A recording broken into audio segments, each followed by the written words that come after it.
Welcome in once again to the SWU Sports Network, an edition of the Coaches Show. I'm Terry Crenshaw, joined today by our men's and women's golf coach, Coach Maxson. Coach, how are you doing? Good to be here.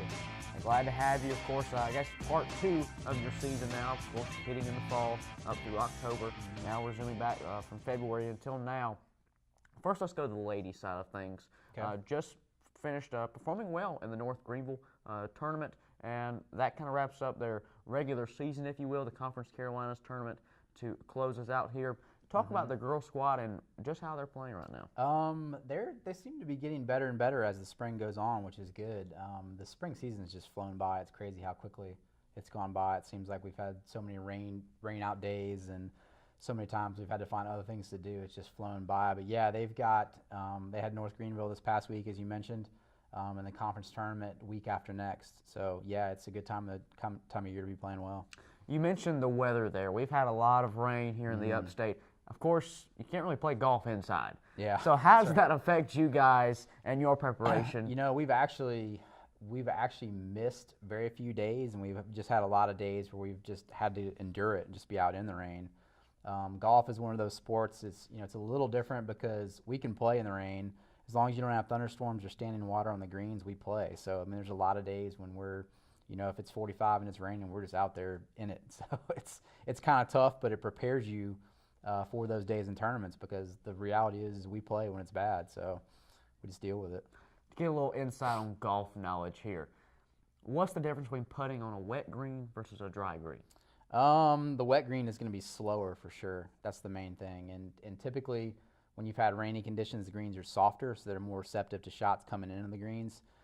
It's especially important with the girls. They don't hit the balls high or as far as the guys do. So it's tougher for them to stop shots on the greens, and it helps them. So when the greens are softer, it's a little better conditions for the girls. Now let's flip over to the boys' team here. Once again, performing well in North Greenville Invitational, and they still have one more tournament left up in Tennessee here in the upcoming days, and then the conference tournament. Talk about their spring and how they've progressed.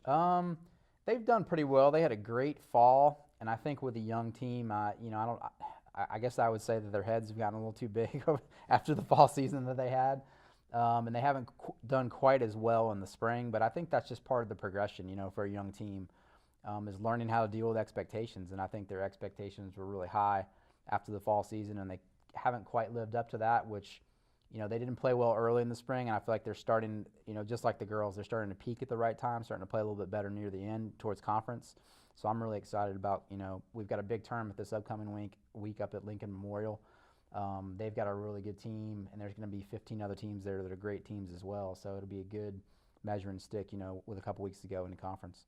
From the beginning of fall, like I say, part one of your pretty much year-round season. Yeah. Just with a winter break there in between, from beginning of fall until pretty much the closing out of spring here. Last minute's really flown by fast. It has. How have you watched the men's and women's team evolve into what they are now? Well, I mean, it's like any college student that comes in as a freshman. There's a huge difference between freshmen and seniors, and even there's a huge difference even between a first semester freshman and a second semester freshman, just because they know what's going on. I mean, you get so many kids on campus, and I mean, they just don't even know which way's up when they get here. So it takes them a little while to figure out how things are going to work, and how things are going with practice and school, and how that's all going to fit together. And then generally by the second semester, they get here after Christmas break, and they kind of know what to expect. So there's a big change in that regard. And with a young team, you can see it, exponentially once they get a few semesters under their belt. And now we're going to make that jump from being a really young team to what I would call almost a veteran team, because so many of these younger players are getting experience. So I think next year that'll be a great thing that so many young players have been able to play. On a personal note here, of course, the Masters is coming up here in a few weeks down in Augusta National. It is. Do you have a favorite pro golfer you like to follow, or maybe a few? Well, the Masters is a special week for me because I actually work down there, so I keep score down there every single year. So I spend the whole week down there every year, and it's a little bit tough with our schedule. I kind of have to work around that with our conference tournaments being both right around there.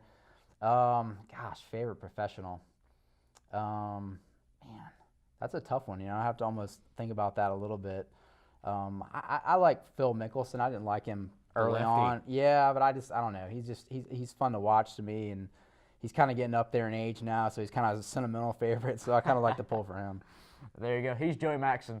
He's our men's and women's golf coach here at SWU. Coach, best of luck in the boys tournament here in a few days, and also both the men's and women's conference Carolinas tournament in the upcoming weeks. Great. Thanks, Gabe. Thanks, Coach. That wraps up our edition of the Coaches Show. Thank you for joining us here on the SWU Sports Network. I'm Coach Winslow.